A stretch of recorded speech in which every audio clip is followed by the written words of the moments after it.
Hello,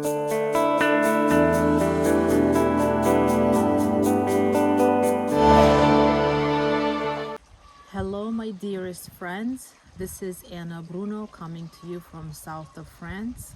We're here on our very first mission and trip to represent Armenia, Armenian culture, music, history, and to do a cross-cultural experience between France and Armenia and French-Armenian connection. And I'm absolutely delighted to present to you my dear friend and a colleague, Miss Alexandra Sitch, who is a therapist. I would like to ask her to please present yourself, Alexandra. Tell us a little about yourself, your work. I had the privilege of experiencing some of what she does, which is currently what we experienced was working with the horses through horse therapy. Thank you very much, Anna. I know Anna Bruno because of our intercultural projects. First of all, I've got also an NGO really focusing on intercultural understanding, so cultural diplomacy, so that people of different cultures get to know each other, transmit a message to each other, and find some common ground and find really some sort of non-verbal understanding and communication between each other. I think that's a wonderful, fascinating thing. That's one part. So that's how I got to know Anna.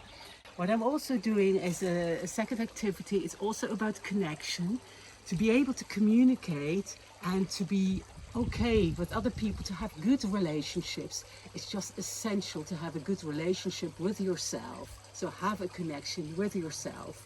And that's something which is very often underestimated in companies, in relationships, just by most of the people. I've been working for a while in mediation, so conflict mediation. People had conflicts in partnerships, in relationships, in companies, and it all came back to the same. Somehow the relationship with the person himself was not that wonderful. Another thing also came up, that I've always been working with horses, that horses immediately sense the dynamics of the relationships of your life. And I got this as an extra tool, because you cannot always talk through the problems and the conflicts. Very often you have to go deeper into the dynamics and the energy of a person, and that's where the horses come in. And that's why I was so fascinated to work with other people and the horses to see where their problems are. People come to me because they have little things which don't go in their lives. Their relationship doesn't go okay. They feel unsure of themselves. They don't have enough self-confidence. They are depressed. They have a burnout, for example. They look for a purpose in their life. That's what it is. And what is so important in this all, that's the common ground, that people find their authentic power. And that's then when we do a session that's all about finding your authentic power. Every person has got something very special to contribute to this society and in his life. So he feels fulfilled and he can do something for others. That's the reason why he's here on earth. So I would love to ask you a question.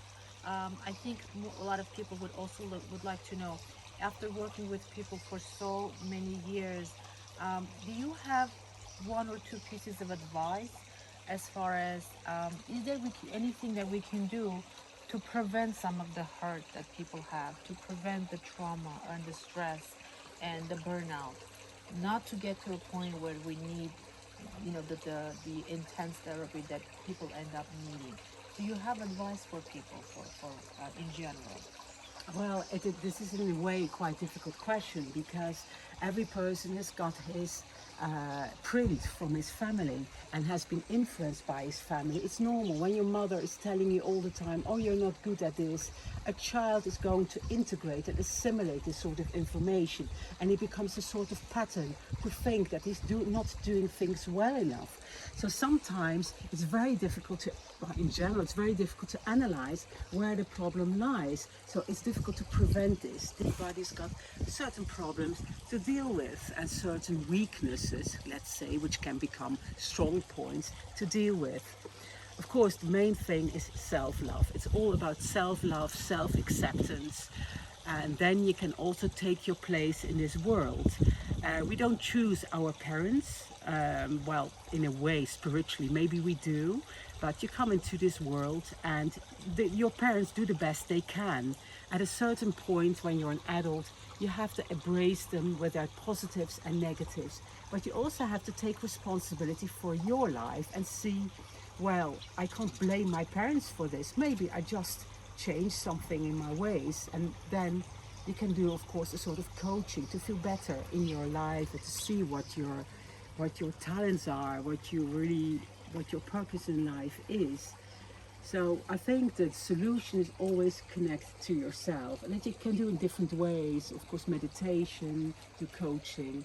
Of course, I find this coaching with horses wonderful because it does not take your mind into account. You don't talk too much, because in many therapies people talk too much, and this is completely not going into the essence of the problem. It's really about your feelings and your intuition which knows more than your brain. Interesting you say that, because for me, I try to find positive things in anything negative. So if there is an issue with family member or a situation or something that I didn't have a chance to do or to experience, I often say to myself, maybe there is a reason for that, and I've learned something from it, and I've learned something from the experience, and as a result, I have become who I've become. But one thing that's really interesting for me, it's almost puzzling.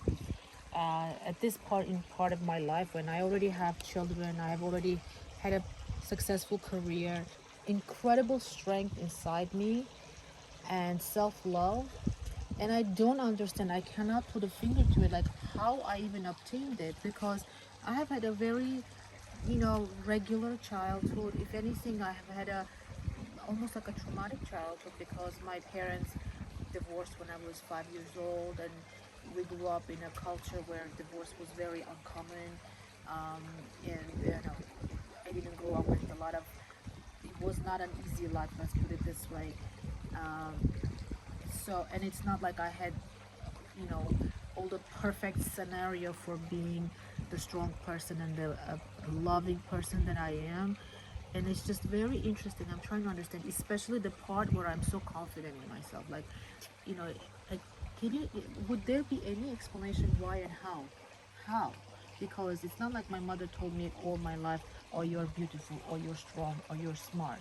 No. But somehow, at the age of almost 50, I feel more beautiful now than I ever did even in my 20s and 30s. I feel more at peace with myself than I felt in my 20s and 30s. I feel stronger, and I respect myself a lot more, and I am happy with my imperfections. There was a switch where I learned to appreciate everything with my imperfections, including the imperfections, and I feel like imperfections make me who I am.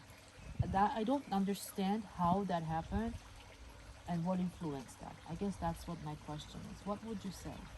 Well, my feeling is with your question that you've gone onto a special journey. You also told me about your health problems. You had quite sort of severe health problems, and you were even facing, in a way, a bit life and death. Oh yes. That was, of course, the thing. Once people are in this sort of crisis situation, they start to go onto a journey inside themselves, and that is really going down deep. This is very often the solution and the way to go, because there's where you find your potential, that's where you find your inner wisdom, and somehow when you connect to this intuition, what you have to do, you also find this strength to put into the world that's what you really want to realize and manifestate. So I think that's what has happened to you, that somehow you saw what you're alive, you're surviving, you felt happy. It was a second chance, and this gives a person so much strength and so much conviction to follow really his own or her own life purpose. that nobody can stop him or her. And I think that's the essence of life. Now you're going to a path and you follow your intuition, your heart, and that's what I'm trying also with my horses, because that's what the horses tell you. Once you go into that journey and follow this heart energy of yourself, you will see there will be sort of synchronicity in your life, and people who belong to you will come onto your path. Situations will develop which help you. Opportunities arise, and that is so magic about life, to get this sort of flow in your life, in your existence. And that's what I wish every person to experience, and that's what also my horses are for, and my therapy method. You fortunately did very much yourself, but as many people are looking for it. Thank you so much. And if you can tell us a little about your book. I know that you wrote a book recently. Tell us about the book and what the name of the book is and how can people purchase it maybe. And also I would like to announce that Alexandra and I'm so excited about our next project. We're working on hopefully having a wonderful world tour of Alexandra and her work, coming to present her work with the horses, with the horse therapy, not only in Armenia but also in the US. Hopefully we'll have also the books there as well, so people can purchase it if they want to. So thank you so much. Thank you for hosting us. Alexandra is also our host. She organized the trip for us to come and be here, and we had the privilege of meeting a lot of incredible people here, with whom I hope to work again in the future. And stay tuned, because there's a lot of very incredible programs are coming through. And again, if you have any questions for Alexandra, you can always reach her out through her website or through our website, or you can leave comments down below, and we will be happy to answer any questions that you may have. Thank you very much, my friends. Thank you too, Bye. Anna. Bye.